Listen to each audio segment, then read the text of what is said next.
నిన్న కురిసిన అధిక వర్షాలు ఏదైతే ఉందో అందరు కలెక్టర్లతో కూడా మాట్లాడి జిల్లాల్లో పరిస్థితి, వర్షపాతం, రైతుల ఇబ్బందులు, నష్టం ఇవన్నిటిని మీద కూడా రివ్యూ చేయడం జరిగిందని చెప్పేసి నేను ఈ సందర్భంగా మనం చేస్తాను.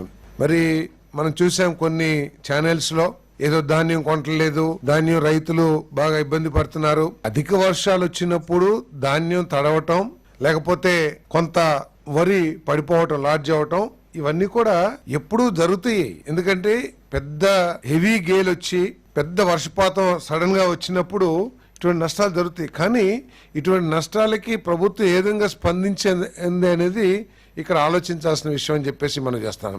మీరు వర్షం రాగానే వెళ్ళి గద్దలాగా వాలిపోయి ఏదో ప్రభుత్వం ఏదో చేయట్లేదు, లేకపోతే చాలా నష్టపోయారు అనే పరిస్థితిని సృష్టించడానికి, అనే భావన కల్పించడానికి ప్రయత్నం చేయటం దిగజారుడుతనంగా నేను భావిస్తా ఉన్నాను.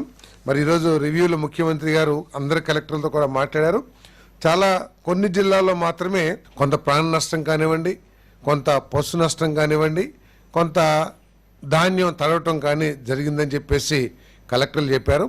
మరి కలెక్టర్ని రేపటికల్లా పూర్తి సమాచారంతో, ఎందుకంటే ఇటువంటి కుహానా రాజకీయాలు చేయటం కోసం జరగంది కూడా చాలా ప్రచారం చేయడానికి ప్రయత్నం చేస్తున్న సందర్భంలో వాస్తవ పరిస్థితుల్ని, ఎగ్జాక్ట్ లాసెస్ని తెలియజేస్తూ రేపు రిపోర్ట్ ఇవ్వమని చెప్పేసి చెప్పడం జరిగిందని చెప్పేసి మనం చేస్తాను.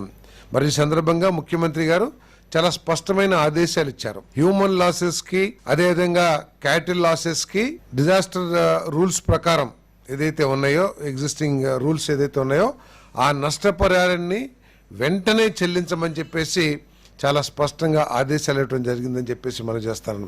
వీలైతే రేపు ఎల్లుండిలోనే వాళ్ళకి ఎక్స్గ్రేషియా కానివ్వండి, వారికి ఎటువంటి నష్టపరిహారం అందించడానికి రూల్స్ ఉన్నాయో దాని ప్రకారం అందించమని చెప్పేసి కూడా చాలా స్పష్టంగా చెప్పారని చెప్పేసి మనం చేస్తాను.